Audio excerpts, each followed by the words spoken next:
पाठ 8वा वाट पाहताना. लेखिका अरुणा ढेरे.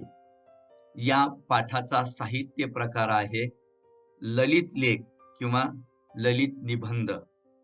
साधारण या पाठातून कोणते मूल्य तुमच्यावर रुजवली जात आहेत? ती म्हणजे संवेदनशीलता, वक्तशीरपणा आणि सौजन्यशीलता. ही 3 मूल्य तुमच्यावर या पाठातून रुजवली जाणार आहेत. हा पाठ आपल्याला काय जीवन कौशल्य शिकवतोय?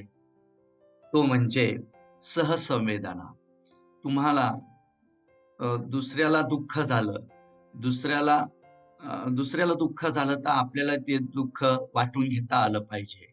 दुसऱ्याला आनंद झाला तर आपणही त्या आनंदात सहभागी झालं पाहिजे. याला म्हणायचं सहसंवेदना. आणि हा पाठ आपल्याला हे जीवन कौशल्य जीवन जगत असताना शिकवणार आहे. ती गोष्ट आपण या ठिकाणी लक्षात घ्यायची. म्हणून सहसंवेदनशीलता आपल्यामध्ये जीवन जगत असणं किती आवश्यक आहे हे याच्यातून लक्षात येईल.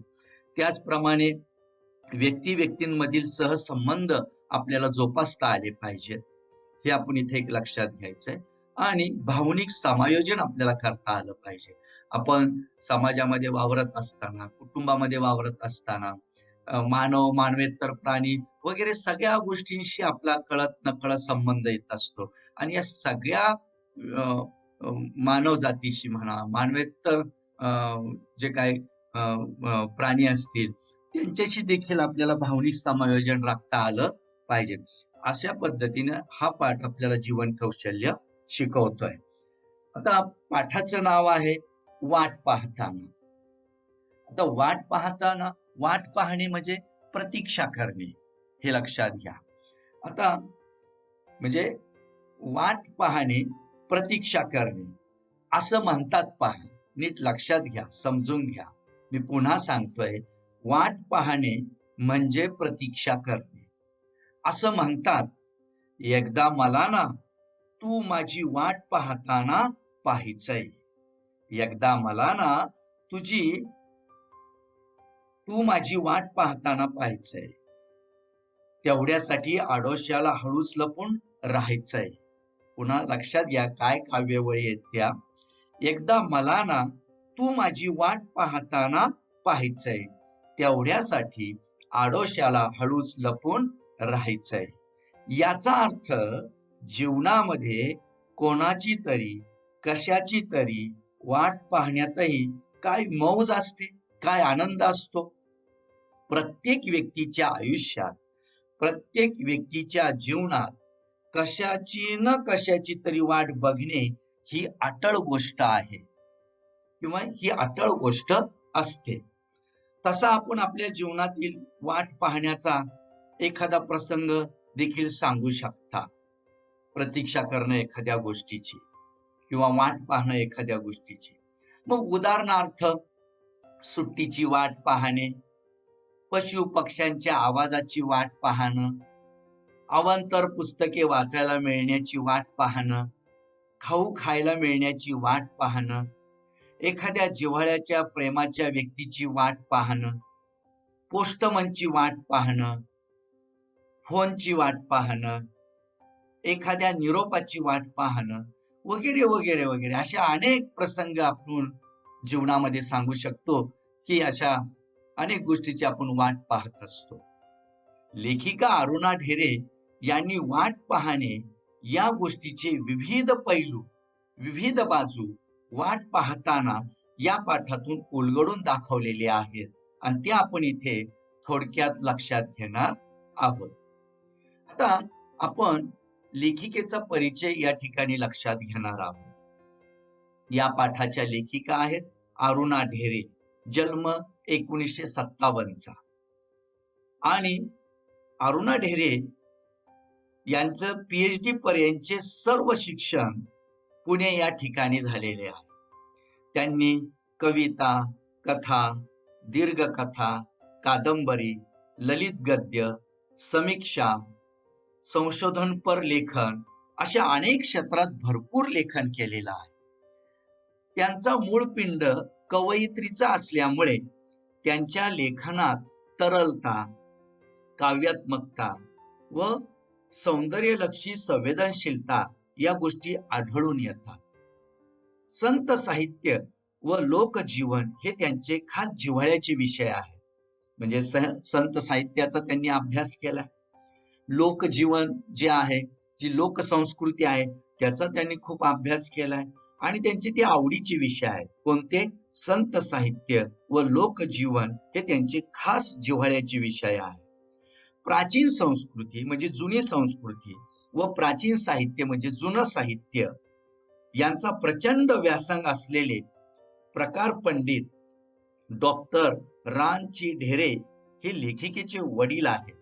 बालपणापासून त्यांना घरातच उत्तम दर्जाची हजारो पुस्तके आणि वडिलांना भेटायला येणारे नामवंत साहित्यिक, लेखक, कवी यांचा सहवास त्यांना लाभला. त्यामुळे त्यांच्या लेखनात बहुश्रुततेचे दर्शन घडताना आपल्याला दिसून येते. त्यांचे प्रारंभ, यक्षरात्र, मंत्राक्षर, निरंजन, जावे जन्माकडे या नावाचे काव्यसंग्रह प्रसिद्ध आहेत. त्याचप्रमाणे कृष्ण किनारा, अज्ञात झऱ्यावर हे कथासंग्रह त्यांचे प्रसिद्ध आहेत. रूपोत्सव हा स्फुट लेखसंग्रह त्यांचा प्रसिद्ध आहे. मैत्रेयी ही कादंबरी त्यांची प्रसिद्ध आहे. नागमंडल लोकसंस्कृतीची रंगरूपे, विस्मृती चित्रे हे संशोधनात्मक समीक्षात्मक लेखन देखील त्यांचं प्रसिद्ध आहे. असं एकूण आपल्याला त्यांची साहित्य संपदा अरुणा ढेरे यांची आपल्याला सांगता येईल. आता अरुणा ढेरे यांचा हा जो पाठ अभ्यासक्रमामध्ये आहे, वाट पाहताना, यामध्ये आपण पाहिलंय की मानवी जीवनात काही भावनात्मक घटक अटळपणे दिसून येतात. त्यापैकी एक म्हणजे कशाची तरी वाट पाहणे किंवा कशाची तरी प्रतीक्षा करणे. वाट पाहणे, प्रतीक्षा करणे हा अनुभव कधी सुखद असतो तर कधी दुःखद देखील असू शकतो. कधी त्यात उत्कंठा असते वाट पाहण्यामध्ये, कधी त्या वाट पाहण्यात हुरहुर असते, तर कधी त्या वाट पाहण्यामध्ये दडपण पण असते. हा सर्व अनुभव लेखिका अरुणा ढेरे यांनी प्रस्तुत पाठात अतिशय संवेदनशीलतेनं व्यक्त केलेला आहे आणि ते आपण इथे लक्षात घेणार आहोत. खूप छान छान असा पाठ आहे, नीट समजून घ्या. आपल्याला देखील हा पाठ पाहत असताना आपण आपल्या अनुभवाशी नक्कीच आपण त्या ठिकाणी तिथं आपण आपले अनुभव जोडण्याचा नक्की आपण प्रयत्न करू आणि त्या दृष्टीनं या पाठाकडे आपण लक्ष द्यायचंय. तुम्ही समोर आता जरी मी स्क्रीनवर इथं पाठ ठेवलाय, तुमच्या शेअर केलाय, तरी देखील तुम्ही तुमच्या समोर आपलं क्रमिक पुस्तक ठेवा आणि त्याच्यामध्ये मी जो काही परिच्छेद वाचतोय तो अतिशय एकाग्रतेनं तुम्ही ऐका, समजून घ्या आणि तिथं लक्ष देऊन तो समजून घेणं खूप आवश्यक आहे. आणि मग आपण प्रश्नोत्तर पद्धतीने तो एक एक परिच्छेद आपण समजून घेण्याचा प्रयत्न करू आणि त्या दृष्टीने आता तुम्ही लक्ष द्यायचं आहे. पान नंबर 27 समोर पुस्तक असू द्या. परिच्छेद पहिला. आता 3 परिच्छेद आपण सलग घेणार आहोत आणि त्याच्यानंतर त्याच्यावर आपण प्रश्नोत्तर पद्धतीने त्याचं विश्लेषण करू, स्पष्टीकरण करू. पहा, लक्ष द्या. पान नंबर 27. होळीनंतर थंडी झपाट्यानं कमी होत जायची आणि आंब्यावर मोहोर नुसता घमघमत असायचा, म्हणजे त्याचा सुगंध दाटून यायचा. परीक्षा तोंडावर आलेली असायची, म्हणजे परीक्षा जवळ आलेली असायची, नजीक आलेली असायची. मोकळ्या अंगणात अंथरून पडायची ती सुट्टी लागल्यावर. सुट्टी लागली की उन्हाळा सुरू होतो आणि मग मोकळ्या हवेमध्ये अंथरुण पडतात. मोकळ्या अंगणात अंथरुण पडायची ती सुट्टी लागल्यावर. पण मार्च एप्रिल मध्ये आम्हाला गॅलरीत झोपायला मिळायचं.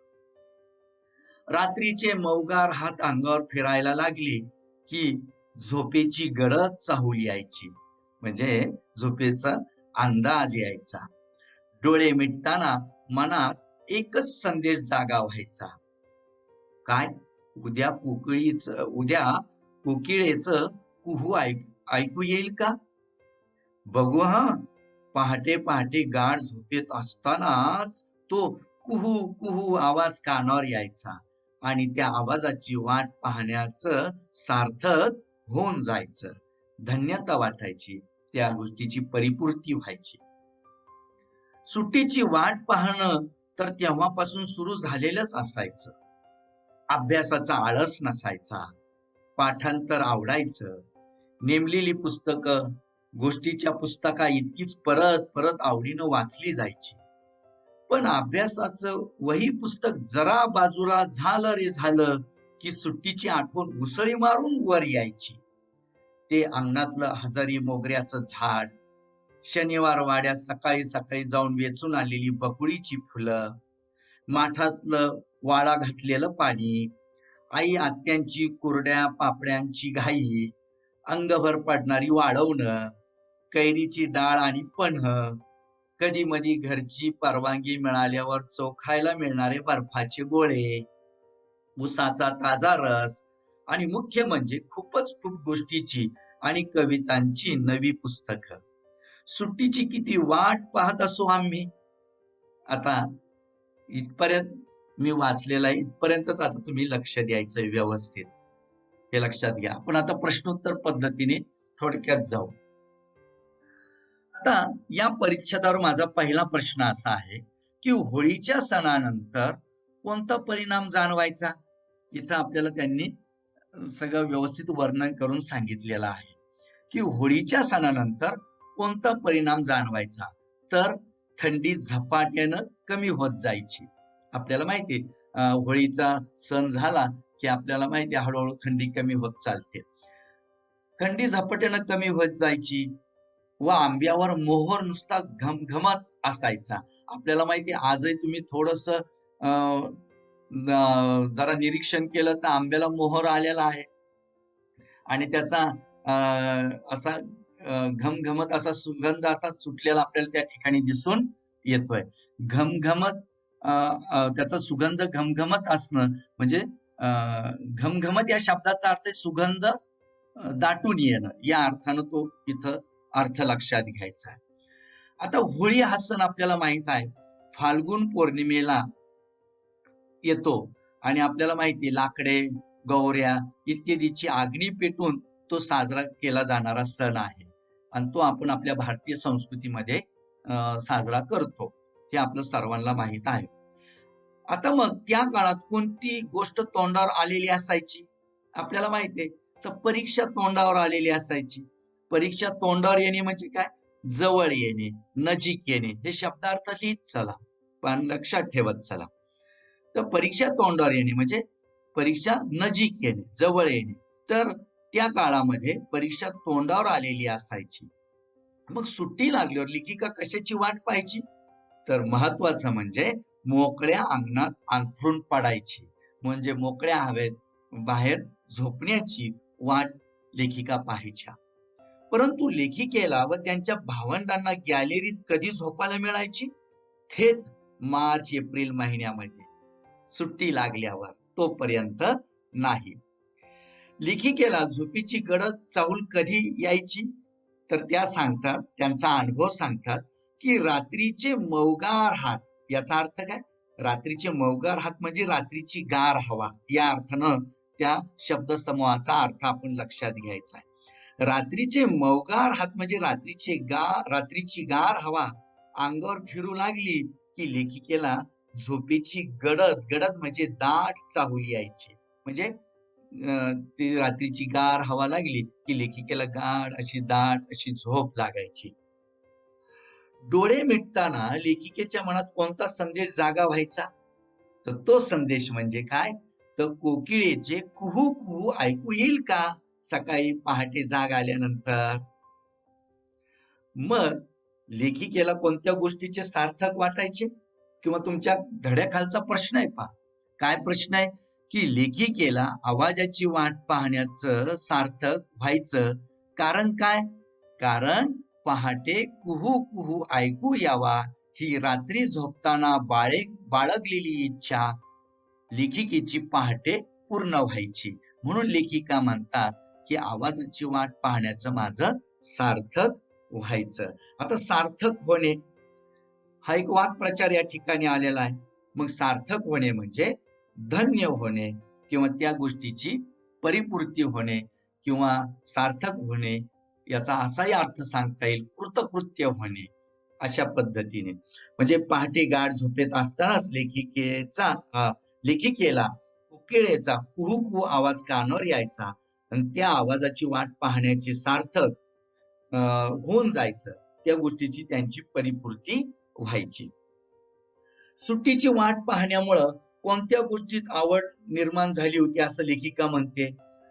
कोणकोणत्या गोष्टीत आवड निर्माण झाली होती सुट्टीची वाट पाहणं या गोष्टीमध्ये?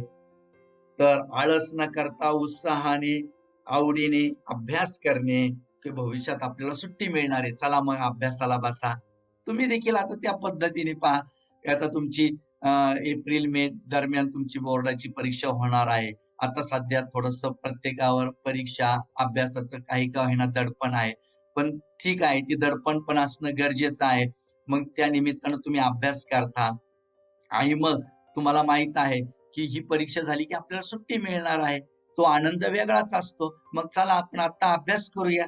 चांगलं मन लावून आपण एकाग्रतेने अभ्यास करूया असं वाटतं. मग त्याच्यात आवड निर्माण होते आपल्याला. तसं या ठिकाणी लेखिकेचं झालेलं आहे. काय की सुट्टीची वाट पाहण्यामुळं कोणत्या गोष्टीत आवड निर्माण झाली लेखिकेची?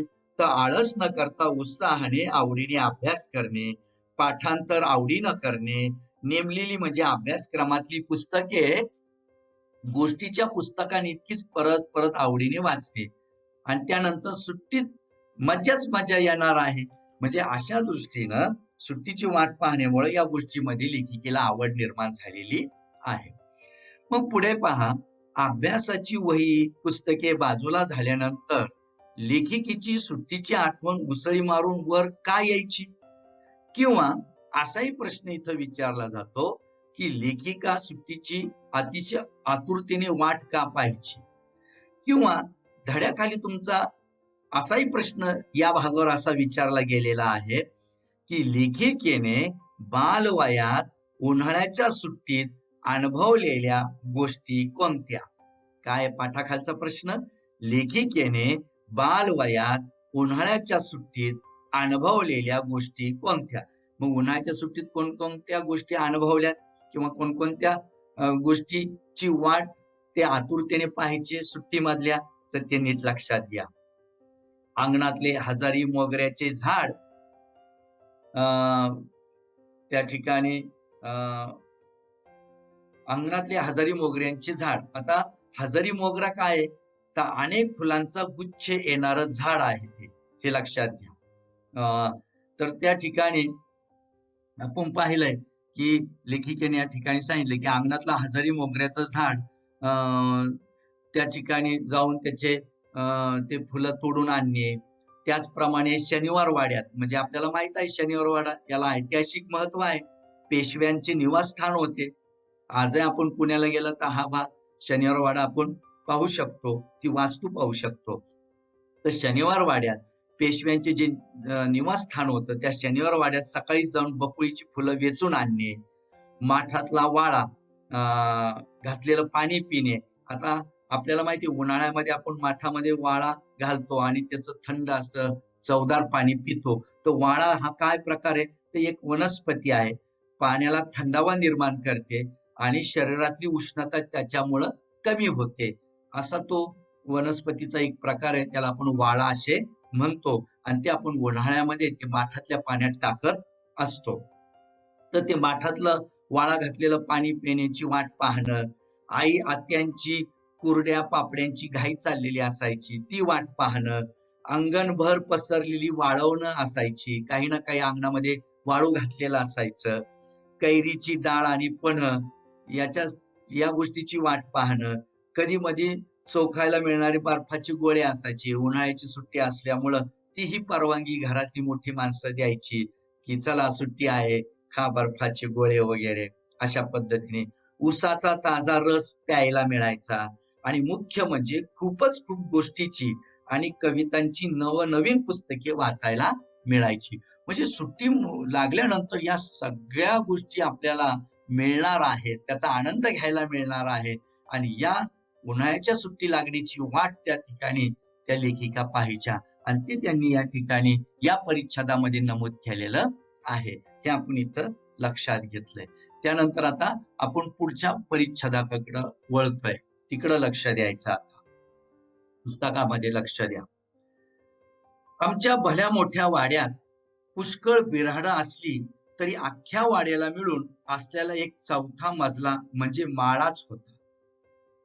सुट्टीची वाट पाहताना माळ्यावर जाऊन पुस्तकांच्या गराड्यात बसण्याच्या अद्भुत कल्पनेनं अगदी आतून मन फुलून येई. पुस्तकांची वाट पाहण्यात एक गंमत होती. एक वेगळंच जग तिथे भेटत होतं. न पाहिलेले देश, न पाहिलेली माणसं, न अनुभवलेले प्रसंग, अनोळखी तरी पण आपले वाटणारे, ओळखीचे धागे जुळणारे, न जुळणाऱ्या गोष्टी सुद्धा किती थक्क करणाऱ्या. म्हणजे जग असंही असतो तर मला केवढं तरी नवेपण भेटत होतं आणि शब्दांची जादू कळत होती. मी वाचत होते त्या गोष्टी, तो इतिहास, ती गाणी कुणीतरी रचलेली होती, लिहिलेली होती. जे सुचलं, जे लिहावंसं वाटलं, ते कसं लिहू शकली आहेत ही माणसं? मला भाषेची ताकद समजत होती. लेखकाच्या प्रतिभेची ताकद समजत होती. म्हणून पुस्तकं वाचण्याची वाट पाहण्यात उन्हाळ्याच्या आधीचा काळ इतका वेळ लावायचा की बस. आता एवढाच परिच्छेद लक्षात घ्या. पहा, या परिच्छेदावर माझा पहिला प्रश्न आहे. भल्या मोठ्या वाड्यात काय होती? तर त्या भल्या मोठ्या वाड्यामध्ये पुष्कळ बिऱ्हाडं त्या ठिकाणी राहायची. आता बिऱ्हाड म्हणजे काय? तर राहण्यासाठी भाड्यानं घेतलेली जागा. त्याला आपण बिऱ्हाड असं म्हणतो. तर त्या भल्या त्यावेळेस तर पुण्यामध्ये देखील मोठी वाडा संस्कृती होती आणि त्या वाड्यामध्ये अनेक बिऱ्हाडे राहायची. 2-2, 3-3 खोल्यामध्ये. आपल्या नगर शहरामध्ये देखील तुम्ही माळेवाडा भाग पहा, नालेगाव भाग पहा. तिथं अजूनही जुने वाडे आहेत आणि एका वाड्यामध्ये त्या ठिकाणी बरेच बिऱ्हाडं कुटुंब त्या ठिकाणी राहतात. बिऱ्हाडं म्हणजे राहण्यासाठी भाड्यानं घेतलेली जागा. मग अख्ख्या वाड्याला मिळून एक काय होता? तर एक चौथा मजला होता. चौथा मजला म्हणजे माळा आणि माळा म्हणजे काय? छपराखाली काढलेली बसकर एक छोटीशी माडी, त्याला म्हणायचा माळ. आतून मन फुलून कधी येई असं लेखिका म्हणते, तर ते नीट लक्षात घ्या. सुट्टीची वाट पाहताना माळ्यावर जाऊन पुस्तकांच्या गराड्यात, म्हणजे पुस्तकांचा गराडा म्हणजे काय? तर पुस्तकांची गर्दी करून घातलेला वेढा. तर या ठिकाणी सगळ्या बाजूने पुस्तकं असायची आणि त्या गराड्यात, त्या गर्दीत लेखिका जाऊन बसायची.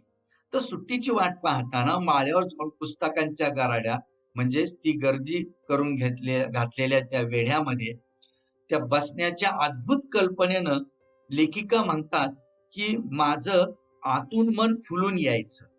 हे लक्षात घ्या. आता हा वाक्प्रचार आहे. आतून मन फुलून येणे. हे लक्षात घ्या. या वाक्प्रचाराचा अर्थ काय आहे? मनातल्या मनात खूप आनंद होणे. वाक्प्रचार नीट लक्षात घ्या. आतून मन फुलून येणे त्याचा अर्थ आहे मनातल्या मनात खूप आनंद होणे. तर सुट्टीची वाट पाहताना माळ्यावर जाऊन पुस्तकांच्या गराड्यात बसण्याचा अद्भुत कल्पनेनं लेखिकेच्या मनाला खूप आनंद व्हायचा आणि त्याच ती वाट पाहायच्या पहा. हे लक्षात घ्या. पुढचा प्रश्न असा आहे, पुस्तकांची वाट पाहण्यात कोणती गंमत होती असं लेखिका म्हणते? किंवा हाच प्रश्न वेगळ्या पद्धतीने तुमच्या पाठाखाली विचारलाय. तो असा आहे की पुस्तकांच्या वेगळ्या जगात लेखिकेला भेटलेल्या गोष्टी कोणत्या? काय प्रश्न आहे पाठाखाली? की पुस्तकांच्या वेगळ्या जगात लेखिकेला भेटलेल्या गोष्टी कोणत्या? तर कोणकोणत्या गोष्टी होत्या? न पाहिलेले देश पुस्तकात पाहायला मिळतात, वाचायला मिळतात आपल्याला. हे लक्षात घ्या. कारण पुस्तक हे आपल्याशी मूक पद्धतीने संवाद साधत असतं. हा, हे लक्षात घ्या. आणि म्हणून ज्याला वाचनाची आवड आहे ना, त्याला मग कोणाशी मैत्री करायची गरज नसते. कारण पुस्तकच त्याचे मित्र होऊन बसतात. कारण पुस्तकच त्याचं त्या ठिकाणी त्याच्याशी मुख संवाद साधत असतात आणि आपलं व्यक्तिमत्व घडवत असतात. म्हणून वाचनाची आवड ही खूप महत्त्वाची आहे आणि ती आपण त्या ठिकाणी स्वतः त्याची आवड लावून घेतली पाहिजे. तर मग पुस्तकांच्या वेगळ्या जगात लेखिकेला भेटलेल्या गोष्टी कोणत्या होत्या? तर न पाहिलेले देश, न पाहिलेली माणसं, न अनुभवलेले प्रसंग, अनोळखी तरी पण आपले वाटणारे आणि ओळखीचे धागे जुळणारी माणसं भेटायची त्या पुस्तकातून. न जुळणाऱ्या थक्क म्हणजे आश्चर्यचकित करणाऱ्या अनेक गोष्टी. आता थक्क करणे हाही वाक्प्रचार आहे. थक्क करणे म्हणजे आश्चर्यचकित होणे किंवा थक्क होणे म्हणजे आश्चर्यचकित होणे. तर न जुळणाऱ्या थक्क करणाऱ्या अनेक गोष्टी त्या ठिकाणी पाहायला मिळायच्या, वाचायला मिळायच्या. पुस्तकांच्या जगात भेटलेल्या पुस्तकांची पुस्तकांची वाट पाहण्यात किती गंमत असते, किती खरी गंमत असते, हे त्या ठिकाणी मांडण्याचा प्रयत्न लेखिकेने केलेला आपल्याला दिसून येतोय. तर याच परिच्छेदावर तुमच्या पाठाखाली प्रश्न आहे. पुस्तक वाचण्याची वाट पाहण्यात उन्हाळ्याच्या आधीचा काळ लेखिकेला वेळ का लावायचा? काय प्रश्न आहे? पुस्तक वाचण्याची वाट पाहण्यात उन्हाळ्याच्या आधीचा काळ लेखिकेला वेळ का लावायचा? तर इथं काय सांगता येईल त्याचं उत्तर? कारण पुस्तकातून भाषेची ताकद, भाषेची शक्ती, भाषेची क्षमता व लेखकाच्या प्रतिभा शक्तीची ताकद समजत होती. म्हणून पुस्तक वाचण्याची वाट पाहण्यात उन्हाळ्याच्या आधीचा काळ लेखिकेला वेळ लावायचा. कारण त्याच्यातून त्यांना पुस्तकातून भाषेची ताकद कळायची, लेखकाच्या प्रतिभा शक्तीची ताकद समजायची. म्हणून त्यांना पुस्तक वाचण्याची वाट पाहण्यात उन्हाळ्याच्या आधीचा काळ लेखिकेला वेळ लावायचा. हे आपण या ठिकाणी लक्षात घ्यायचंय. याच्यावर असा एक प्रश्न विचारला जातो या परिच्छेदावर, भाषेची व लेखकांची ताकद लेखिकेला कशातून जाणवत होती? भाषेची व लेखकांची ताकद लेखिकेला कशातून जाणवत होती? तर ती नीट समजून घ्या. पुस्तकातून नवेपण भेटतं पहा आपल्याला. शब्दांची जादू आपल्याला कळते, शब्दांचं सामर्थ्य आपल्याला कळतं पुस्तकातून. लेखकांनी लिहिलेल्या गोष्टी, इतिहास, त्यांनी लिहिलेली गाणी, हे आपल्याला याच्यातून सगळ्या गोष्टी लक्षात येतात. त्यांना हे कसं सुचलं असेल, ते कसं लिहू शकले असतील, असे प्रश्न आपल्या मनामध्ये निर्माण होतात. मग या सर्व गोष्टीतून लेखिकेला त्या भाषेची आणि त्या लेखकांची ताकद जाणवत होती आणि म्हणून त्या ठिकाणी लेखिकेने म्हटलेलं आहे, हे आपल्याला इथं लक्षात घ्यायचंय. म्हणजेच लेखिका पुस्तकातून काय वाचत होत्या? तर पुस्तकातून लेखिका काय काय वाचत होत्या? तो गोष्टी वाचत होत्या, पुस्तकातून इतिहास वाचत होत्या आणि गाणी वाचत होत्या. आणि या सगळ्या गोष्टीची ते वाट पाहायची, हे लक्षात घ्या. मग हा परिच्छेद त्या दृष्टीने आपण समजून घ्यायचा आहे. आता आपण पुढच्या परिच्छेदाकडे आपण वळू. तो आता पॅरेग्राफ लक्षात घ्या किंवा परिच्छेद लक्षात घ्या. आणखी एक वाट पाहणं होतं पोपटांच्या थव्यांचं. आमच्या घरामागे एक मोठं उंबराचं झाड होतं. ऊन तापण्याचे दिवस आले की त्यांचे थवे उंबरावर येऊन उतरायचे. कशा तरीच पानांचं गाठी गाठीचं ते झाड तेव्हा पिक्या उमरांनी आणि राघूंच्या हिरव्या पंखांनी इतकं सुंदर होऊन जायचं. मी वाट पाहायचे त्या थव्यांची, त्या लालसर गोड झालेल्या उंबरांची, माझ्या मनात जाग्या होणाऱ्या कितीतरी कवितांची. हा छोटासा परिच्छेद आता फक्त लक्षात घ्या. पहा, या परिच्छेदावर माझा प्रश्न असा आहे की लेखिका आणखी कशाची वाट पाहायची? तो पोपटांच्या थव्यांची वाट पाहायची. पक्ष्यांचे थवे असतात, त्या एकत्रित अशी ती उडतात, एकाच झाडावर एकत्रित येऊन एकदम बसतात. हे आपण सगळं निसर्गामध्ये अनुभवतो, पाहतो. तर लेखिका कशाची वाट पाहायची? तो पोपटांच्या थव्यांची वाट पाहायची. मग पोपटांचे थवे कुठे येऊन उतरायचे? तर लेखिकेच्या घरामागे एक उंबराचे मोठे झाड होतं. उंबराचं झाड कळतं पहा. आता काल परवाच आपण दत्त जयंती साजरी केली. आपल्याला माहिती आहे, की उंबराच्या झाडाच्या जवळ अ, दत्तांचं निवासस्थान असतं किंवा त्यांचा तिथं निवास असतो. त्यांचं तिथं वास्तव्य असतं, असं आपल्या भारतीय संस्कृतीमध्ये मानलं जातं आणि आपण हे सगळं नेहमी पाहतो, लक्षात घेतो आणि ते उंबराचं झाड तुम्ही पाहिलं असेल, हे लक्षात घ्या. तर तसं लेखिकेच्या घरामागे एक उंबराचं मोठं झाड होतं. उन्हे तापण्याचे दिवस आले, म्हणजे उन्हाळ्याचे दिवस सुरू झाले, की पोपटांचे थवे उंबराच्या झाडावर येऊन उतरायचे. आणि मग उंबराचे झाड कशामुळे सुंदर होऊन जायचे असं लेखिका म्हणते, तर पिक्या उंबरांनी, पिक्या म्हणजे पिकलेल्या उंबरांनी आणि राघू म्हणजे पोपटालाच आपण राघू म्हणतो पहा. तर पिकलेल्या उंबरांनी आणि राघूंच्या म्हणजे पोपटांच्या हिरव्या पंखांनी ते उंबराचं झाड सुंदर होऊन जायचे आणि लेखिका त्याची वाट पाहायचे पहा. तसेच लेखिका पोपटांच्या थव्याबरोबर आणखी कशाची वाट पाहायच्या? तर तेही नीट लक्षात घ्या. तर लेखिका पोपटांच्या थव्याबरोबरच लालसर गोड झालेल्या उमरांची व मनात जाग्या होणाऱ्या कवितांची वाट पाहायची पहा. हे उमराचं जे फळ आहे, तुम्ही ते उंबर पाहिलं असेल, ते जर असं लाल व्यवस्थित चांगलं पिकलं तर ते आपण खातो देखील पहा, ते उमराचं ते फळ खातो आपण, हे लक्षात घ्या. तर लेखिका त्या पोपटांच्या थव्याबरोबरच लालसर गोड झालेल्या उमरांची आणि मनात जाग्या होणाऱ्या कवितांची देखील वाट पाहायच्या. आता या छोट्याशा परिच्छेदावर एक पाठाखाली एक प्रश्न आहे, तो नीट लक्षात घ्या. काय प्रश्न आहे, की लेखिकेला वाट पाहायला लावणाऱ्या गोष्टी कोणत्या? म्हणजे आतापर्यंत आपण जे वरचे पहिल्यापासून जे परिच्छेद पाहिलेत, ती नीट लक्षात घ्या आणि ती लक्षात घेऊन आपल्याला या प्रश्नाचं उत्तर द्यायचंय. वरील सर्व परिच्छेद लक्षात घेऊन तुम्हाला उत्तर द्यायचंय. काय प्रश्न आहे? लेखिकेला वाट पाहायला लावणाऱ्या गोष्टी कोणत्या? तर पहिल्यापासून आपण जर लक्षात घेतलं, तर पहिली गोष्ट लक्षात येईल, लेखिकेला वाट पाहायला लावणाऱ्या गोष्टी कोणकोणत्या? तर पहिली गोष्ट, कोकिळेचा कुहू कुहू आवाज, परीक्षेनंतरची सुट्टी, गोष्टी, कवितांची पुस्तकं वाचण्याची वाट पाहणं, उमराच्या झाडावरील पोपटांचा थवा, मनात जाग्या होणाऱ्या कविता, या सगळ्या गोष्टींची त्या ठिकाणी लेखिका वाट पाहायच्या, हे आपण आतापर्यंत लक्षात घेतलेलं आहे. आता आपण पाहणार आहोत पुढचा परिच्छेद, तो नीट लक्षात घ्या. काही जणांचे ऑडिओ चालू आहे, ते बंद करा. पुढे मग कवितेचं बोट मी चांगलं घट्ट धरून ठेवलं. तिची माझी मैत्रीच झाली.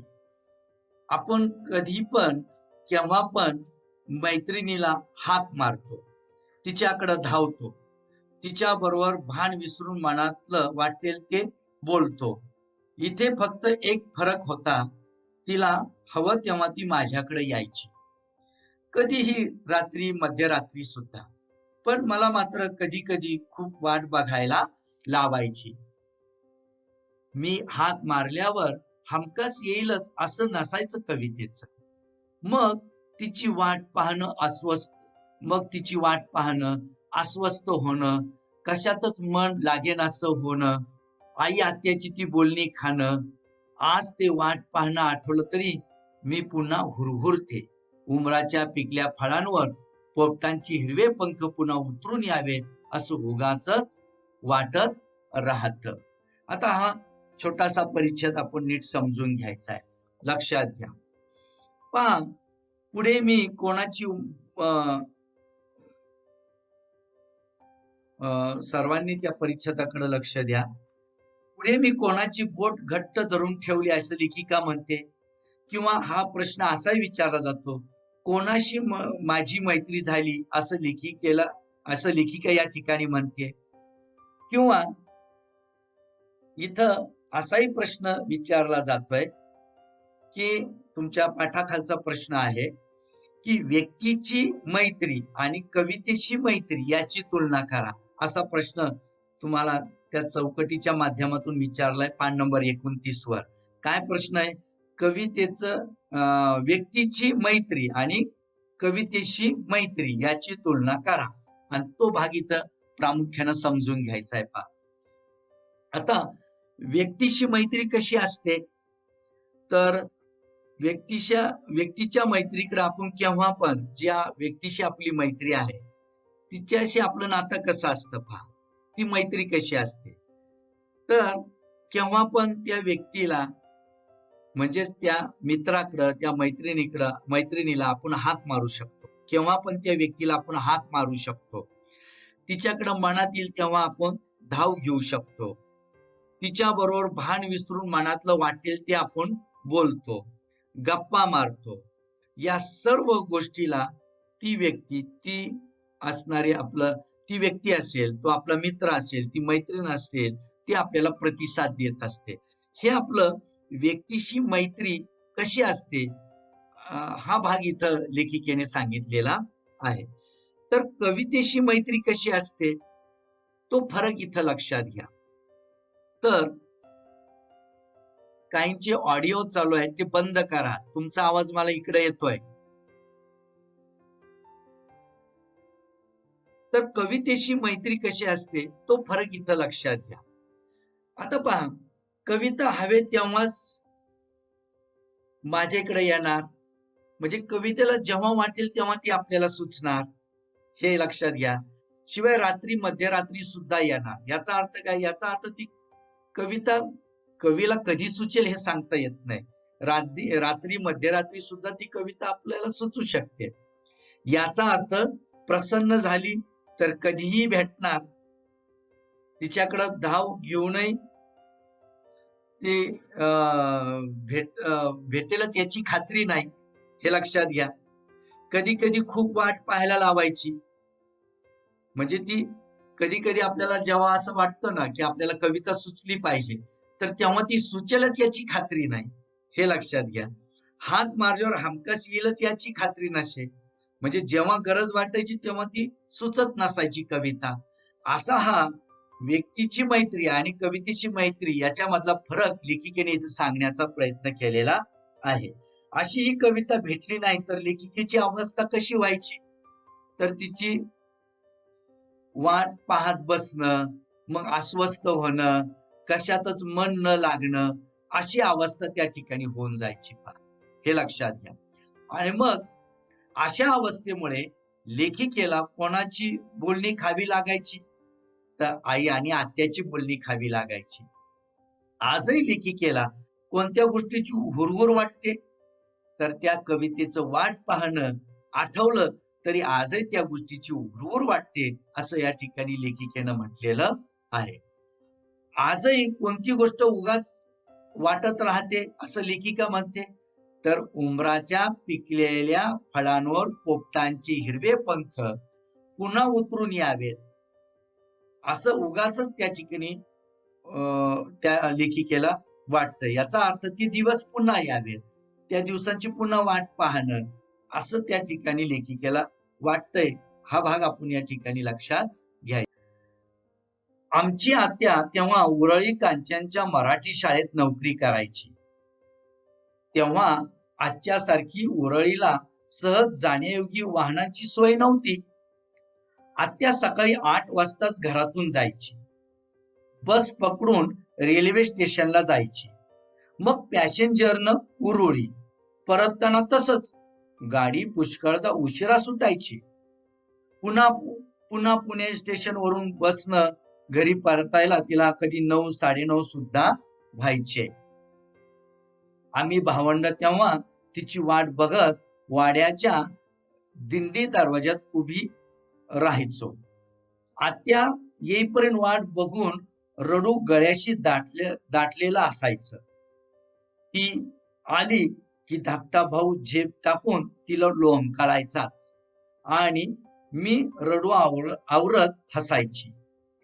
सगळा शोष निपटून तिच्या जवळ येणं शांत वाटायचं. तिला नोकरी करणं भाग होतं आणि आमचं वाट पाहणं अटळ. आज हे समजणं, पण तेव्हा जीव नुसता फुटून जायचा. कसली कसली भीती वाटत राहायची. आणि आता इथपर्यंत हा परिच्छेद लक्षात घ्या आणि मग पुढचा परिच्छेद लक्षात घेऊ. इथपर्यंत आपण पाहिलेला आहे हा परिच्छेद. त्याच्यावरचे प्रश्न लक्षात घेऊन हा परिच्छेद समजून घ्या. लेखिकेची आत्या कोणत्या ठिकाणी नोकरी करायची? तर आपल्याला माहित आहे तिथं दिलंय, उरळी कांचनच्या मराठी शाळेमध्ये लेखिकेची आत्या नोकरी करायची. लेखिकेच्या आत्याला उरळी कांचनला जाण्या येण्यासाठी कोणती कसरत करावी लागायची ती पहा. वाहनांची सहज सोय नव्हती त्या काळामध्ये. सकाळी 8 वाजताच घरातून निघावं लागायचं आत्याला. बस पकडून रेल्वे स्टेशनला जावं लागायचं. तिथून पॅसेंजरने उरळीला जावं लागायचं. पुन्हा घरी येताना तशीच कसरत करावी लागायची. गाडी पुष्कळदा उशिरा सुटायच्या पहा. पुणे स्टेशनवरून बसने घरी यावं लागायचं. कधी कधी घरी यायला रात्रीचे आत्याला 9-9:30 वाजायचे. अशा पद्धतीने लेखिकेच्या आत्याला उरळी कांचनला जाण्या येण्यासाठी कसरत करावी लागायची. आता पुढचा प्रश्न असा आहे की आत्याची वाट पाहत आम्ही भावंड कुठे उभी राहायचो असं लेखिका म्हणते. तर पहा, नीट लक्षात घ्या. तर वाड्याच्या दिंडी दरवाज्यात त्या ठिकाणी लेखिका आणि त्यांची भावंड आत्याची वाट पाहत तिथं उभी राहायची. आता वाड्याच्या दिंडी दरवाजा, आता दिंडी दरवाजा कशाला म्हणायचं? दिंडी म्हणजे मोठ्या दरवाज्यात असलेला लहान दरवाजा. पहा, मोठ्या पूर्वीचे वाडे असायचे किंवा किल्ल्याचे मोठे दरवाजे असायचे. तो खूप मोठ्या दरवाजामध्ये एक छोटासा दरवाजा असतो ना, आत येण्यासाठी बाहेर जाण्यासाठी, त्याला म्हणतात दिंडी दरवाजा. आपल्याला माहिती आहे आपलं रेसिडेन्शियल हायस्कूलचं 2 नंबर गेट आहे पहा, मोठं गेट आहे, हे लक्षात घ्या. आणि ते मोठं गेट लावलं की त्याच्यामध्ये पुन्हा एक छोटस गेट आहे, हे आपण पाहिलंय पहा, लक्षात घेतलंय. मग त्याला आपण आजचा दिंडी दरवाजा आपण म्हणू शकतो. म्हणून म्हणजे काय, दिंडी दरवाजा म्हणजे मोठ्या दरवाज्यात असलेला लहान दरवाजा. आणि ते अशा दिंडी दरवाजामध्ये लेखिका आणि त्यांची भावंड आत्याची वाट पाहत त्या ठिकाणी त्या दिंडी दरवाज्यामध्ये बसून राहायची. आत्या घरी आल्यानंतर कोणता परिणाम दिसायचा? तर जो लेखिका म्हणते, माझा धाकटा भाऊ झेप टाकून आत्याला लोंबकळायचाच आणि लेखिकेला रडू आवरत त्या ठिकाणी ती लेखिकेची वाट पाहायची किंवा लेखिका रडू आवरत त्या ठिकाणी हसायची. अशा पद्धतीने आत्या दिसताच असा परिणाम त्या ठिकाणी दिसून यायचा. आता आमचा सगळा शोष कधी नाहीसा व्हायचा अशी लेखिका म्हणते, हे आपण इथं लक्षात घ्यायचंय. आता शोष नाहीसा होणे हा एक वाक्प्रचार आहे. कोरडेपणा किंवा सुकलेपणा नाहीसा होणे. पहा, प्रश्न काय, आमचा सगळा शोष कधी नाहीसा व्हायचा असं लेखिका म्हणते. तर आत्याच्या जवळ घेण्यानं, आता लेखिकेची आत्या जेव्हा यायची नोकरी करून घरी, त्यावेळेस आत्या ते वाट पाहणाऱ्या लेखिकेला त्यांच्या भावंडांना जवळ घ्यायची. मग आत्याच्या जवळ घेण्यानं आमचा सगळा शोष त्या ठिकाणी नाहीसा व्हायचा. आता शोष नाहीसा होणे म्हणजे काय, तर त्यांच्यातला कोरडेपणा, सुकलेपणा, वाट पाहण्यानं निर्माण झालेला जो असायचा ना, तो कोरडेपणा, सुकलेपणा नाहीसा व्हायचा. पहा, आत्यानं जवळ घेतल्यानंतर आम्हाला शांत वाटायचं, असं त्या ठिकाणी त्या प्रश्नाचं उत्तर आपल्याला देता येईल. आत्याच्या आणि आमच्या दृष्टीनं कोणती गोष्ट अटळ होती? की आत्याला नोकरी करणं भाग होतं आणि आमचं वाट पाहणं अटळ होतं. हा भाग काय त्या ठिकाणी या गोष्टी अटळ होत्या, हे इथं सांगण्याचा प्रयत्न लेखिकेनं केलेला आहे. पुढचा प्रश्न असा आहे, आज आम्हाला ही गोष्ट समजते, परंतु त्यावेळी आमची अवस्था कशी व्हायची अशी लेखिका म्हणते. तर आत्याची वाट पाहण्यानं जीव नुसता फुटून जायचा. व कसली कसली भीती वाटत राहायची, अशी अवस्था लेखिकेची होऊन जायची. पहा आता जीव फुटून जाणे हा एक इथं वाक्प्रचार आलेला आहे. जीव फुटून जाणे याचा अर्थ आहे कासावीस होणे किंवा भयभीत होणे, या अर्थानं तो वाक्प्रचाराचा अर्थ आपण इथं लक्षात घ्यायचा आहे.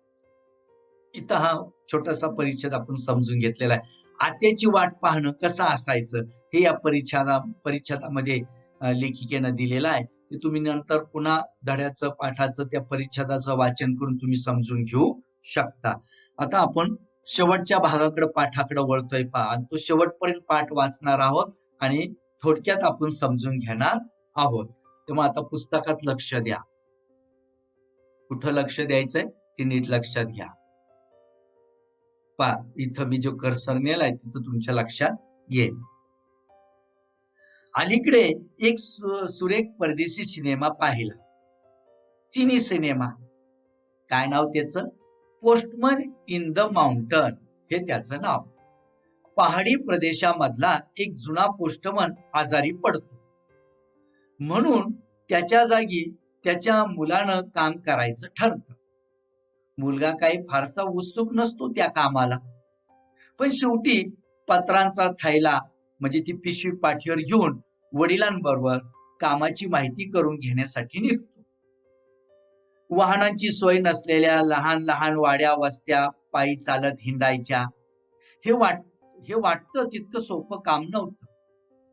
एका वस्तीवर दोघं बाप लेक येतात. तिथं एका झोपडीशी एक अंध म्हातारी बसलेली असते. पोस्टमन आल्याचं तिला बरोबर समजतं. ती आनंदून जाते. पत्र हातात घेऊन ती स्पर्शानं त्याचा आनंद भोगते. पोस्टमनलाच ते वाचायला सांगते. म्हातारीच्या मुलानं तिला पाठवलेलं ते पत्र असतं.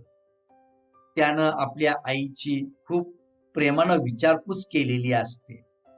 तिला घेऊन जायला तो लवकर येणार असल्याचं त्यानं लिहिलेलं असतं. हे सगळं ऐकताना म्हातारीच्या तोंडावर खूप समाधान पसरतं. मुलगा जेव्हा पुढे होतो तेव्हा त्याला दिसतं की बापाच्या हातात मुळी कोरा कागदच आहे, त्यावर काही लिहिलेलंच नाहीये. म्हातारी मात्र त्याच्या बापाला पुन्हा पुन्हा धन्यवाद देते, आशीर्वाद देते. तिथून लांब आल्यावर मुलाला बाप सांगतो की ती म्हातारी आपल्या दूर गेलेल्या मुलाची वाट पाहत आहे. त्याच्या पत्राची, त्याच्या येण्याची वाट पाहते आहे. तिचा मुलगा कधीच तिला पत्र लिहित नाही, तिची चौकशी पण करत नाही. पण तिचं वाट पाहणं पोस्टमनला मात्र सहन होत नाही. त्या म्हातारीला आनंद वाटावा म्हणून दरवेळी पोस्टमन मनानच कोरं पत्र वाचत आलेला असतो आणि म्हातारीचे शेवटचे दिवस त्यामुळे समाधानात चाललेले असतात. आता त्याच्या तरुण मुलानं त्याची जागा घेताना हेच नाटक पुढे चालवायचं आहे. हेच सोंग त्या मुलाला आता पुढे करायचं आहे. शहर गावी राहणाऱ्या मुलांची पत्र हाच म्हातारीच्या जगण्याचा एकमेव आधार आहे, हे ओळखलं आहे त्या प्रौढ समंजस पोस्टमननं. तो नुसता पत्र पोहोचवणारा सरकारी नोकर नाहीये, तो माणूस आहे, भला माणूस आहे. आपल्या तरुण मुलाला तो केवळ पहाडातल्या, डोंगरातल्या वाटा आणि खेडी दाखवत नाही, तो त्याला माणसं दाखवतो आहे. माणसांपर्यंत पोहोचवण्याचे पूल दाखवतो आहे. म्हातारीची वाट पाहणं सुखाचं करण्याची रीत त्यानं मुलाला समजावली आहे. वाट पाहणं ही गोष्ट एरवी सुखाची थोडीच असते. दुःख, काळजी, भीती, अस्वस्थता, तडफड कितीतरी गोष्ट असतात त्यात भरलेल्या. पावसाची वाट पाहणाऱ्या शेतकऱ्याचे डोळे आठवा जरा, किंवा विठूच्या म्हणजे पांडुरंगाच्या दर्शनाची वाट पाहणाऱ्या संतांचे अभंग आठवा. त्या करुणेचा स्पर्श झाला की लक्षात येतं एखाद्या गोष्टीची वाट पाहायला लागते तेव्हा तिची किंमत कळत जाते. कित्येक मोलाच्या गोष्टी सहज मिळाल्या तर त्याचं मोलच आपल्या लक्षात येत नाही, त्याचं महत्वच आपल्या लक्षात येत नाही. वाट पाहताना आपण संयम शिकतो, धीर धरायला शिकतो, एखाद्या गोष्टीवरचा विश्वास घट्ट करायला शिकतो. श्रद्धा डोळस आणि पक्की होत जाते, ध्यास वाढत जातो. हे सगळं एका वाट पाहण्याची गोष्ट करताना सहज मनात येत आहे आणि वाटतं काय की जे हवं ते सहज हाती येऊच नाही. थोडी वाट पाहायला लागावी, थोडी तडफड भोगायला लागावी, तरच सुखाची चव वाढेल, यशाची गोडी वाढेल, प्रेमातली मायेतली तृप्ती वाढेल आणि आयुष्याबद्दलची ओढही वाढेल. हे आपल्याला इथं लक्षात घ्यायचं. किती छान परिच्छेद आहे शेवटचा, नीट लक्षात घ्या. पहा, आपण समजून घेऊ हा परिच्छेद आणि हे सगळं समजून घेतलं की मग आपण थांबू. खूप शेवटी म्हणजे जर तुम्ही व्यवस्थित समजून घेतलं तर नक्कीच डोळ्याच्या पानं आपल्या डोळ्याच्या ज्या कडा आहेत ना त्या पाणावल्या जातील, हे आपण इथं लक्षात घ्यायचंय. पहा, माझा प्रश्न असा या परिच्छेदावर पहिला की लेखिकेने पाहिलेल्या चिनी सिनेमाचे नाव काय होते? पहा, मीच सांगतोय, थोडक्यात तुम्ही समजून घ्यायचंय. तर लेखिकेने पाहिलेल्या चिनी सिनेमाचे नाव होते पोस्टमन इन द माउंटन. याचा अर्थ डोंगरातला पोस्टमन. याचं थोडक्यात आपल्या मराठी भाषेमध्ये त्याचा अर्थ काय? डोंगरातला postman. Postman in the mountain म्हणजे डोंगरातला पोस्टमन. आता आजारी कोण पडतो? तर पहाडी प्रदेशातला तो एक जुना पोस्टमन आजारी पडतो आणि मग त्याच्या जागी त्याच्या मुलानं काम करायचं ठरतं. मात्र मुलगा त्या कामाला फारसा उत्सुक नसतो. मग शेवटी तो मुलगा त्या पत्राची थैली घेऊन आपल्या पोस्टमन असलेल्या वडिलांबरोबर सगळी माहिती करून घेण्यासाठी तो मुलगा निघतो. मग कोणते काम वाटी तितके सोपे नव्हते. तर हे पोस्टमनचं पत्र वाटण्याचं काम, आणि ते सुद्धा दुर्गम भागात, डोंगर भागात, एवढं सोपं काम नाहीये.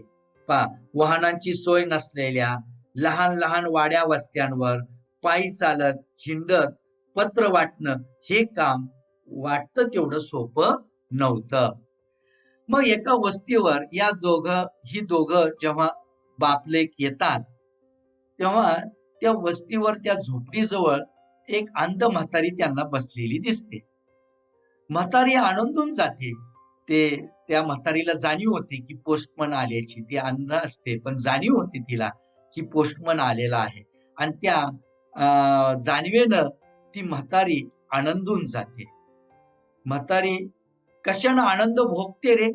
तर ते पत्र हातात घेऊन, तो पत्राचा कागद हातात घेऊन त्याच्या स्पर्शानं ती आनंद त्याच्यातला मिळवते. पहा, म्हातारी कोणाला पत्र वाचायला मग सांगते? तर त्या पोस्टमनला पत्र वाचायला सांगते. पत्र कोणी कोणाला पाठवलेलं असतं? तर म्हातारीच्या मुलानं त्या म्हातारीला पत्र पाठवलेलं असतं. तुमच्या धड्याखालचा प्रश्न आहे. पहा, म्हातारीच्या तोंडावर समाधान पसरायचं कारण काय? तर काय उत्तर तुम्हाला द्यावं लागेल त्याचं? तर पत्रात आईची खूप प्रेमानं विचारपूस केलेली असते.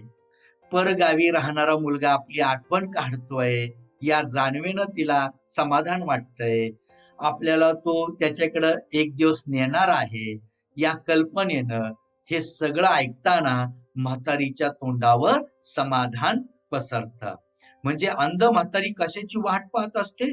त्या मुलाच्या पत्राची आणि मुलाच्या येण्याची वाट पाहत असते.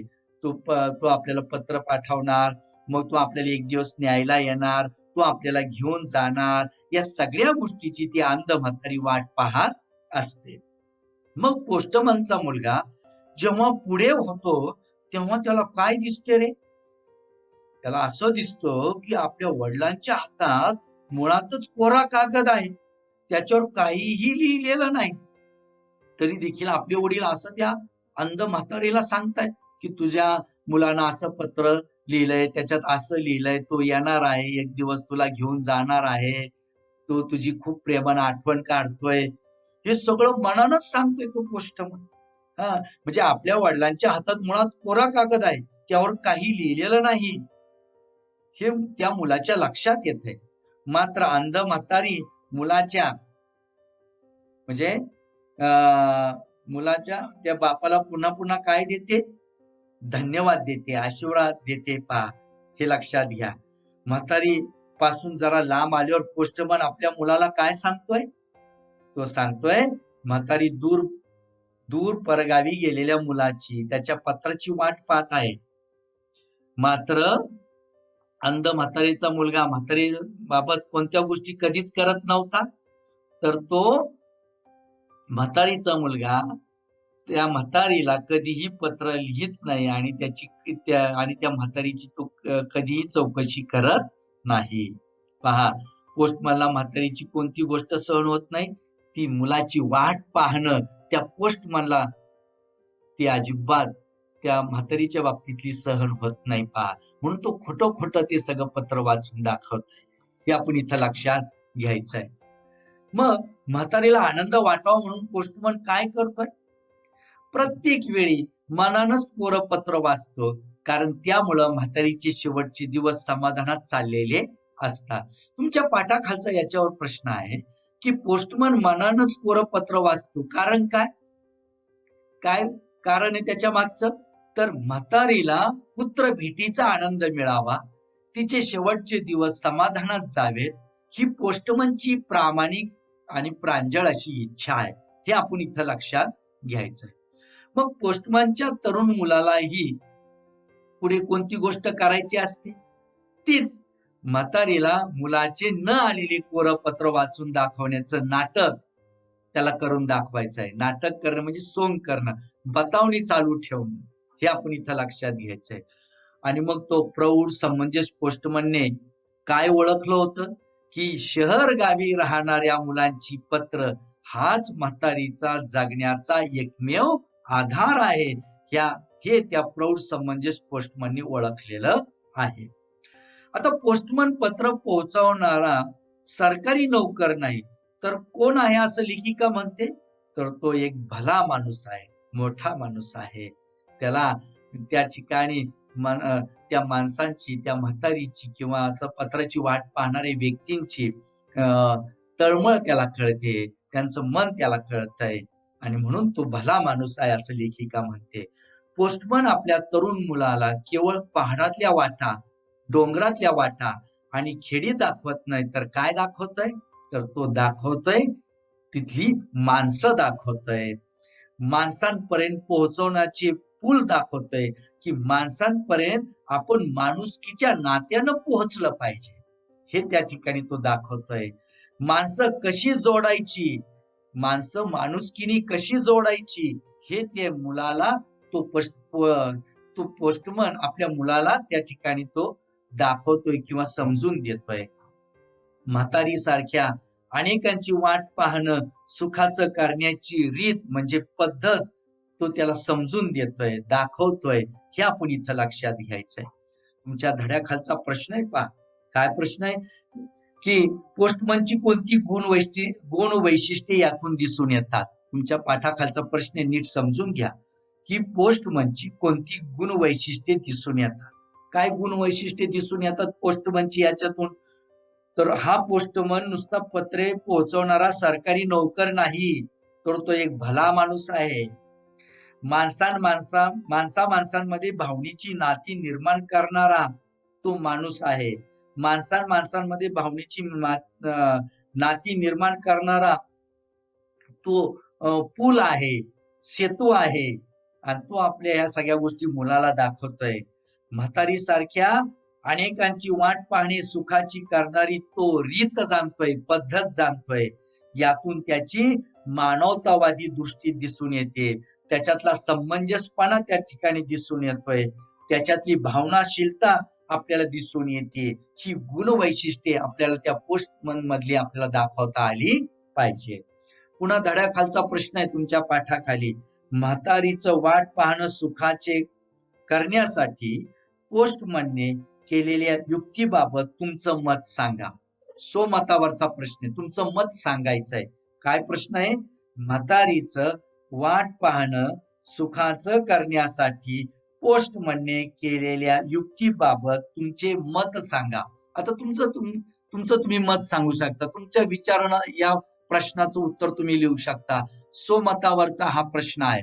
पण तुम्ही इथं काय मांडू शकता साधारणतः, की पोस्टमनची ती तंगडतोड, पहा ना, एवढ्या पहाडामध्ये दुर्गम भागामध्ये, डोंगरदऱ्यामध्ये, वाड्या वस्त्यांवर तो अशी तंगडतोड करतोय, पायपीट करतोय, खूप कष्ट करतोय आणि ही पत्र पोहोचवण्याचं काम करतोय. पत्रे ही निर्जीव नाहीत, तर पत्र ही निर्जीव नसून माणसांच्या सुख दुःखांनी, आशा आकांक्षा इच्छांनी भरलेली असतात ही पत्र. त्यात माणसांचे मन आणि हृदय असतं. म्हातारीला मुलाचे काल्पनिक पत्र वाचून दाखवणं आणि त्यातून म्हातारीचं सुखावून जाणं, आनंदून जाणं, हे आपण लक्षात घेण्यासारखा भाग आहे. म्हातारीच्या या विपरीत स्थितीनं त्याचं मन कळवळतंय, पहा, हे लक्षात घ्या. आपल्या मुलालाही पोस्टमन हीच उदात्त शिकवण देण्याचा प्रयत्न करतोय, हीच उच्च शिकवण देण्याचा तो प्रयत्न करतोय. मुलातला माणूस तो जागा करण्याचा प्रयत्न करतोय. माणसाशी माणसासारखं वागण्याची महान शिकवण तो यातून देतोय.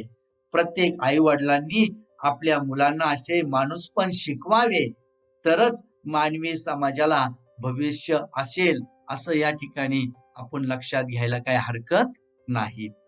पुन्हा प्रश्न पाठाखालचा आहे, पहा. वाट पाहणं या प्रक्रियेमध्ये कोणत्या गोष्टी समाविष्ट झालेल्या आहेत, किंवा वाट पाहणं या प्रक्रियेमध्ये कोणत्या गोष्टी भरलेल्या असतात? तर आपण पहा, वाट पाहणं ही गोष्ट प्रत्येक वेळी सुखाची नसते, तर त्यात दुःख असतं, कधी काळजी असते, कधी भीती असते, कधी अस्वस्थता असते वाट पाहण्यामध्ये, कधी वाट पाहण्यात तडफड असते. अशा कितीतरी गोष्टी त्यात भरलेल्या असतात त्या वाट पाहण्यामध्ये. हे आपण इथं लक्षात घ्यायचं. पुढचा प्रश्न पहा, एखाद्या गोष्टीची वाट पाहायला लागते तेव्हाच तिची किंमत कळते किंवा त्याचं महत्व कळते. हे कोणत्या उदाहरणातून लेखिकेनं स्पष्ट केलंय, पहा, इथं दिलेत, पहा, लक्षात घ्या. एखाद्या गोष्टीची वाट पाहायला लागते तेव्हाच तिची किंमत कळते, हे कोणत्या उदाहरणातून लक्षात घ्यायचंय?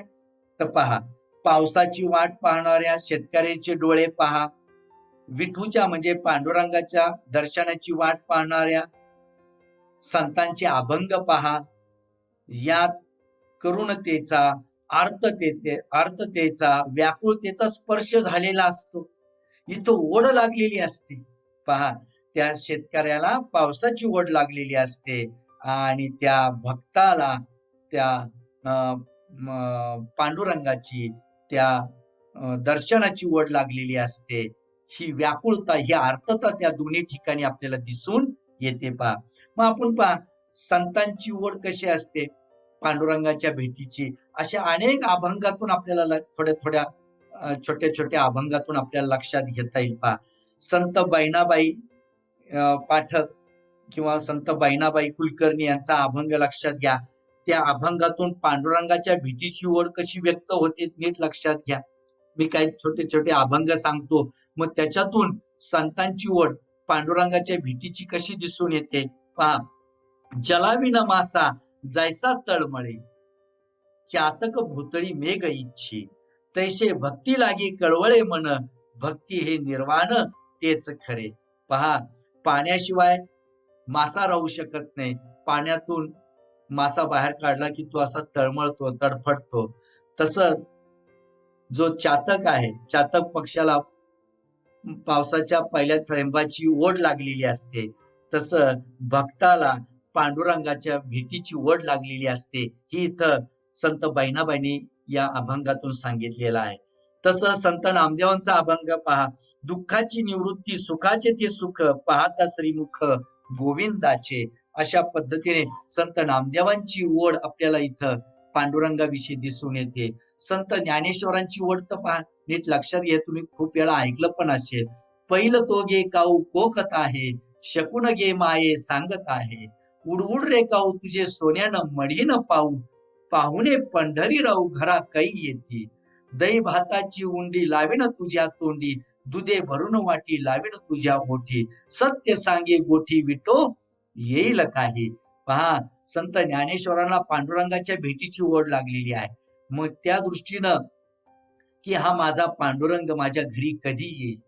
हा, हे आपल्याला माहित आहे की आपल्याकडे एक अशी संकेत आहे की घरावरती कावळा जर ओरडला तर घरी पाहुणे येतात. हे शुभ संकेत लक्षात घेऊन संत ज्ञानेश्वरांनी ही रचना केलेली आहे.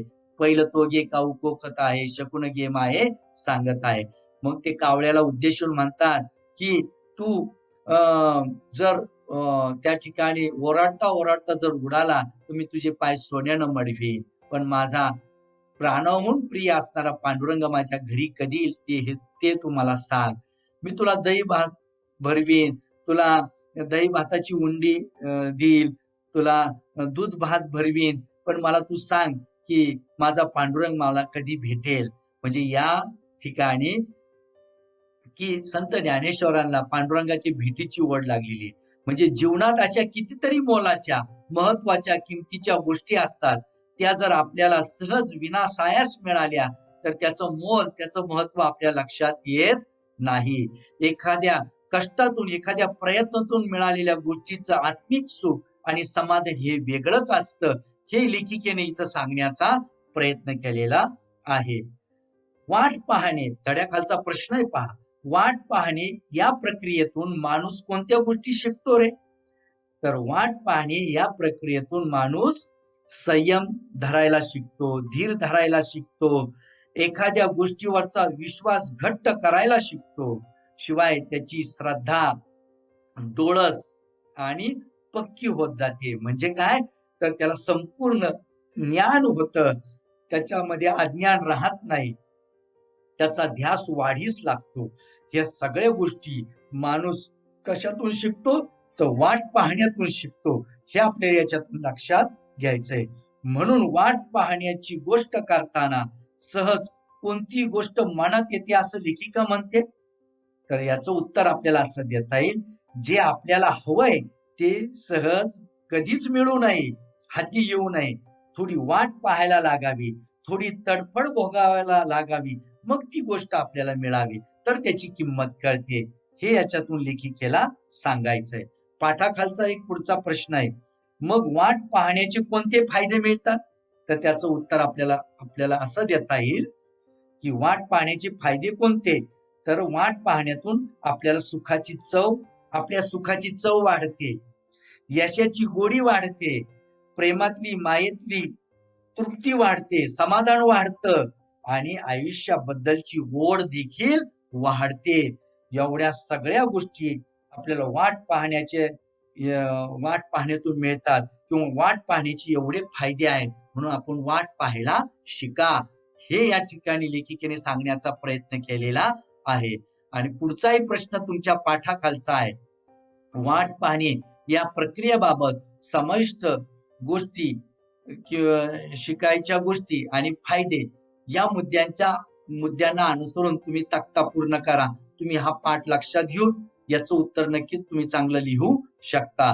मग आता मी शेवटच्या प्रश्नाकडे वळतोय. तो पाठाखाली प्रश्न आहे, वाट पाहणे एरवी सुखाची गोष्ट नसली तरी अनेक गोष्टींचे मोल जाणून देणारी आहे. या विधानाची सत्यता पटवून द्या. तुमच्या पाठाखालचा प्रश्न आहे, पहा तुम्ही पाठामध्ये. वाट पाहणे एरवी सुखाची गोष्ट नसली तरी अनेक गोष्टींचे मोल जाणून देणारी आहे. या विधानाची सत्यता पटवून द्या. मी आता जे बोललोय ते देखील तो भाग लक्षात घेऊन तुम्ही तुमचं उत्तर तयार करू शकता. पण तरी देखील मी इथं थोडक्यात सांगण्याचा प्रयत्न करतोय. पहा की वाट पाहणे जीवनाचा एक सुखमंत्र आहे. पहा, वाट पाहण्यातून नक्कीच सुख समाधान मिळत असतं. कोणत्याही गोष्टीत वाट पाहायला शिकलं पाहिजे, संयम धरायला शिकलं पाहिजे. तशी वाट पाहणे हे कधीच सुखाचं नाही. कारण का, तर अशा आकांक्षा, इच्छा पूर्ण होण्यासाठी मन अधीर झालेलं असतं. म्हणून त्याच्यातून हा भाग लक्षात घ्यायचा आहे. मन शंकेनं व्याकुळ होत असतं वाट पाहण्यातून. हवी ती गोष्ट मिळेल का? असे देखील मनात काहूर, शंका, मनात प्रश्न येत असतात पहा. परंतु वाट पाहणे या प्रक्रियेतून अनेक गोष्टींचे मोल जाणवतं. अनेक गोष्टींचं महत्व जाणवतं पहा वाट पाहण्यातून. मग ते कोणत्या? एखादी गोष्ट वाट न पाहता चटकन जर मिळाली, तर ती जीवाभावाची आहे की वरवरची आहे हेच आपल्याला कळत नाही. म्हणजे आपल्याला माणसं ओळखता येत नाही. त्यामुळे आपण वरवरच्या गोष्टीत बुडून जाण्याची शक्यता असते. म्हणून तुम्ही थोडंसं वाट पाहायला शिका. अधिक वाट पाहिल्यानं आपली खरी ओढ कोठे आहे हे आपल्याला कळतं याच्यातून. हे यातून लक्षात घ्यायचं. आपल्याला वाट पाहण्यातून शोधक दृष्टी मिळते पहा. हे फायदे त्याच्यामध्ये आहेत. आपल्या दृष्टीनं मोलाची महत्वाची गोष्ट मिळाली तर आपलं जीवन समृद्ध होतं आणि समृद्ध जीवन जगणं हेच प्रत्येक माणसाचं ध्येय असतं. म्हणून वाट पाहणे त्रासिक असले म्हणजे दुःखदायक जर असलं, वाट पाहणं त्रासिक असलं, दुःखदायक जरी असलं, तरी मोल ओळखण्याच्या दृष्टीनं, महत्व ओळखण्याच्या दृष्टीनं एखाद्या गोष्टीच्या बाबत त्या दृष्टीनं ती बाब खूप महत्वाची आहे. हे आपण याच्यातून लक्षात घ्यायचंय. आणि अशा दृष्टीनं हा पाठ आपण समजून घेतलेला आहे. आणि आता हा पाठ पुन्हा एकदा वाचा, समजून घ्या, आकलन करून घ्या. त्याच्या पाठाखालचे स्वाध्याय सोडवा